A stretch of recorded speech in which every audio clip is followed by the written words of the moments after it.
मुख्य विकास अधिकारी को मिला दक्षिण एशियाई उन्नत अनुसंधान और विकास संस्थान के माध्यम से अपने विचारों को प्रस्तुत करने का प्रस्ताव।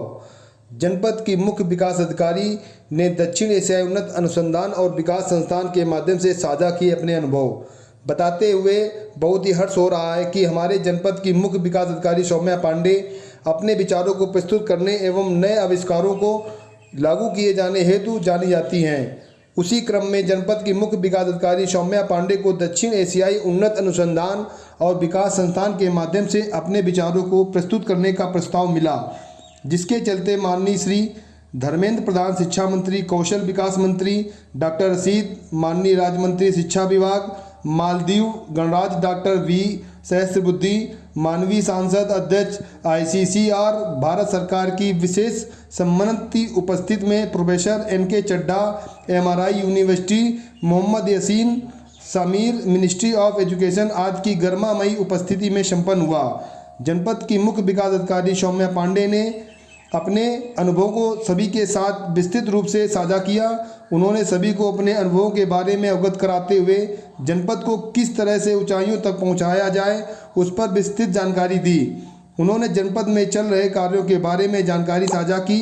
मुख्य विकास अधिकारी सौम्या पांडे के निर्देशन में विकास का कोई भी क्षेत्र हो, प्रगति जनपद में अब सर्वत्र परिलक्षित हो रही है। सूखी पड़ी नहरों में जल की उपलब्धता, जर्जर सड़कों का निर्माण, शुद्ध पेयजल की उपलब्धता, गरीबों को आवास की उपलब्धता, मनरेगा के तहत मजदूरों को निरंतर मिल रहा रोजगार, मुख्य विकास अधिकारी की देखरेख में चल रहा प्रेरणा ओजस का कार्यक्रम जनपद को एक विशिष्ट और अलग दर्जे में श्रेणी में लाकर खड़ा करता है, जिसके पश्चात मुख्य विकास अधिकारी द्वारा दक्षिण एशियाई उन्नत अनुसंधान और विकास संस्थान को इस महत्वपूर्ण पल के लिए धन्यवाद दिया गया। कानपुर देहात से आनंद शुक्ला की रिपोर्ट KT News 24 के लिए। Speaker Ms. Soumya Pandey. She is an IS Chief Officer posted at Kanpur Dehat, India. Currently the Joint Magistrate in Ghaziabad. She is an IS qualifier of All India Ranking 6, a gold medalist in political science from Lal Bahadur Shastri National Academy of Administration, an All India level winner in Qatar. And All India level winner in Kathak and Bharatnatyam from the Prayag Sangeeta Samiti Prayagraj. She's been awarded by Raksha Mantri in 2019 for her work in Defence Ministry as Assistant Secretary. She's presented one of the best 8 projects among all the IS officers of 2017. Patch in front of the Honorable Prime Minister of India. I request ma'am to kindly preside as the next speaker. This is my honest request to all the speakers to kindly keep a tap on the timing. You have been allotted a 10 minutes time. I request ma'am to kindly take over. Soumya Pandey ma'am. Thank you. Namaskar. Am I audible? Am I audible? Okay. Yes ma'am. Yes, ma'am. Okay. Warm greetings to everyone. Thank you for giving me this prestigious platform of SIAD Digital Education Summit and to present my ideas on this prestigious platform. It was my absolute pleasure and honor to hear Dr. Vinay Sahasrabuddhe, who has been like a role model for all of us. I want to thank Dr. Priyadarshini Nayak sir, Dr. Toshendra Dwivedi sir, who has been like a mentor, philosopher and a guide for me right from my preparation days. Dr. Biswajit Roy Chaudhary sir, and Dr. Balvinder Shukla ma'am, who is the Honorable VC of the MIT University, and about whom I keep on hearing from Dr. Toshendra Dwivedi sir about the way she has revolutionized and digitalized the MIT University campus. And of course, the chairperson, Professor C.V. Sharma sir.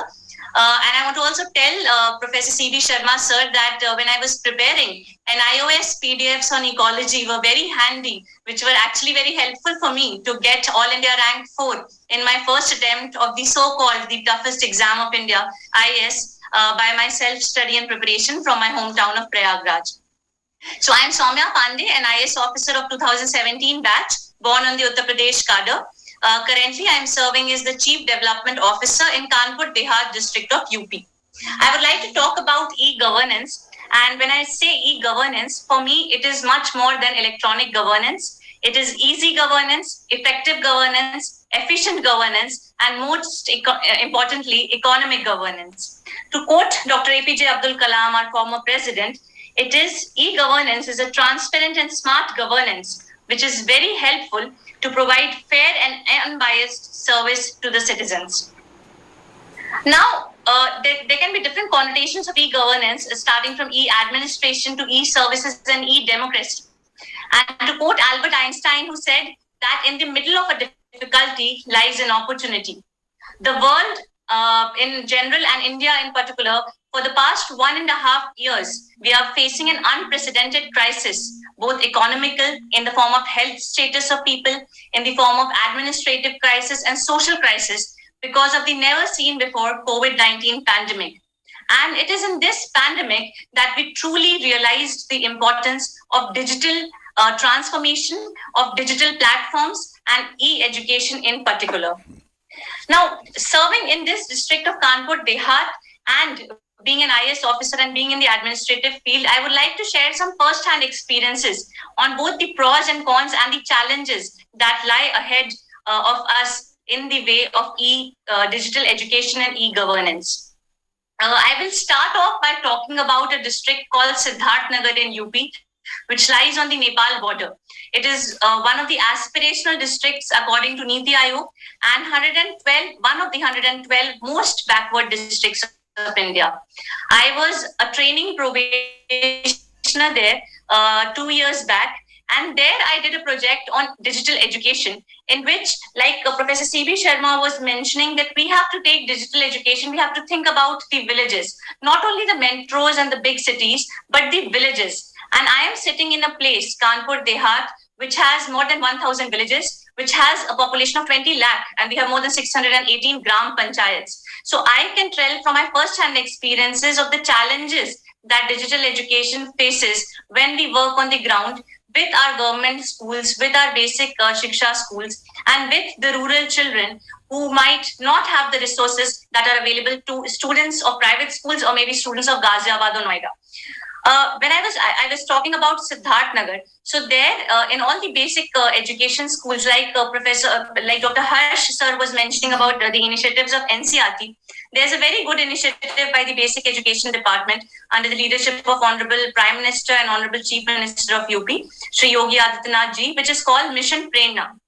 So under Mission Prerna, what we are trying to do is we are trying to bring the government schools at par with the private schools so that there is less dropout rate, so that there is more enrollment and higher enrollment ratio of both girls and boys. Under Mission Prerna, with the help of smartphones, there is an app called the Diksha app, in which in front of each chapter, there is a QR code in chapters of maths, science, English, literature, etc. And if you scan that QR code, you will get about 4,000 videos, which are rich videos full of audio-visual material, which can be shown to children for better learning, for better grasping. So I did an experiment there. Because we have Diksha app, we did not have internet connectivity in villages in Siddharth Nagar. We did not have smart TVs. The parents and the students were from such poor background that they could not afford an Android or a smartphone. So on one hand, we have resources like Diksha app. We have operations like Mission Prerna, but we don't have the infrastructure or the logistics to help that resources and the outcome of that resources to reach the students and children. So what we did, with the help of the Gram Pradhans and with the help of social contribution and with the help of departmental funds, we got installed smart TVs in some of the schools of Siddharth Nagar, number one. And number two, with the help of the BharatNet project, in which optical fibers are being laid to each village in India, we got installed the broadband Wi-Fi, and we used the funds in the schools, which is composite grant fund, for payment of that internet charge. And then I did a dissertation on the before and after outcomes in the learning outcomes of the children. And the results were really surprising. Subscribe now and press the bell icon. Never miss an update.